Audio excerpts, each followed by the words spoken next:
আল্লাহ রাব্বুল আলামিনের ক্ষমতা 5-6 বছর 10 বছর 100-500 বছর পরে 1500 বছর পরে চলে যায় না? আছে। মহাশক্তিধর মহা ক্ষমতার অধিকারী তিনি যে ঘোষণা করেছেন রিজিক দিতে পারেন, পারেন কি পারেন না? হযরত মাওলানা ফরিদউদ্দিন আল মুবারক সাহেব দাওয়াত বরকাতুম নামে একজন ভালো আলোচক আছেন বাংলাদেশের, খুব আমলি কথা বলেন, সুন্দর বয়ান করেন, চেনেন আপনারা? ওনার মুখে একদিন এক ঘটনা শুনছিলাম, বলবো আপনাদেরকে।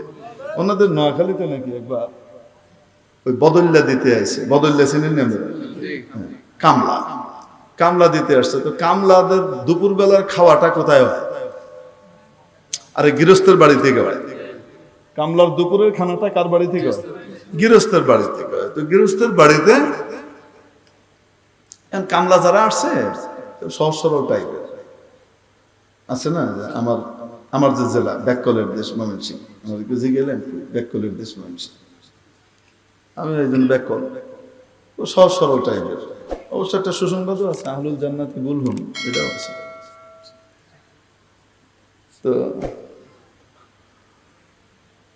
তো ওই অঞ্চলেরই কামলা ছিল, সহজ সরল মানুষ।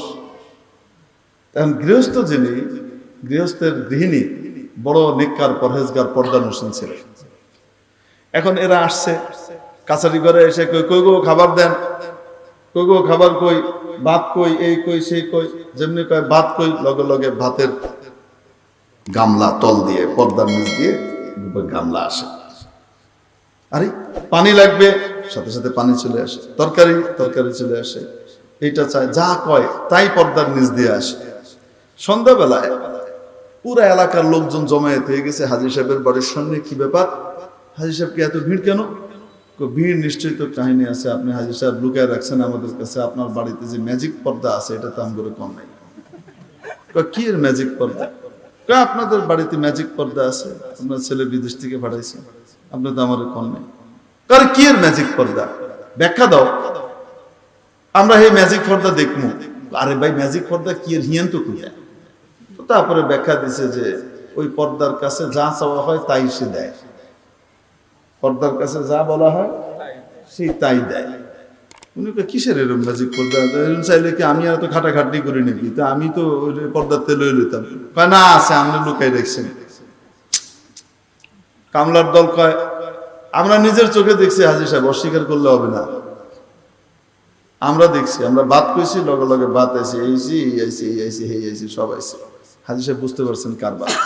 আসলে ঘটনা হয়েছে, যেহেতু ওনার গৃহিণী পর্দানসীন, বাড়িতে আর কেউ ছিল না, এজন্য ওরা যা কইতেছিল উনি ওই পাশ থেকে লাঠি আর হাত দিয়ে এরকম করে ঠেলে ঠেলে কি করতেছিলেন, পাঠাই দিচ্ছিলেন। তো এরা মনে করছে পর্দার থেকে হইতেছে। বোকা মানুষ মনে করে পর্দার থেকে আসছে রিজিক, বুদ্ধিমান মানুষ জানে পর্দার পিছনে আরেকটা হাত আছে। ঠিক কি ঠিক না? বোকা মানুষ মনে করে চাকরি থেকে রিজিক হয়, ব্যবসা বাণিজ্য থেকে হয়, ক্ষেত খামার থেকে হয়, অন্য কিছু থেকে হয়।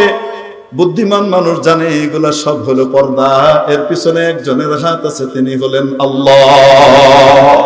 তাহলে রিজিক দান করেন, আসতে বলুন কে? তাকওয়ার শিক্ষা দেবার জন্য যদি আপনার বাচ্চাকে আপনি তাকওয়ার শিক্ষা দিতে পারেন, গুনাহ থেকে বাঁচবার মতো যোগ্যতা অর্জন করিয়ে দিতে পারেন, আপনার চিন্তা করা লাগবে না আপনার বাচ্চা কেমনে খাবে, কেমনে পড়বে, তার দায়িত্ব নিয়ে রেখেছেন স্পেশালি কে?